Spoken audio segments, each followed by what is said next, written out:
Agora, que tal uma pausa profunda para o descanso e reflexão? Segundo ele, isso ajuda na fixação da matéria, e realmente deve funcionar, pelo menos com ele.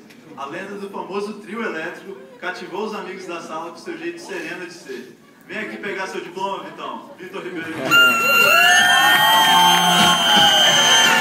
Ah, não acredito, essa foi demais.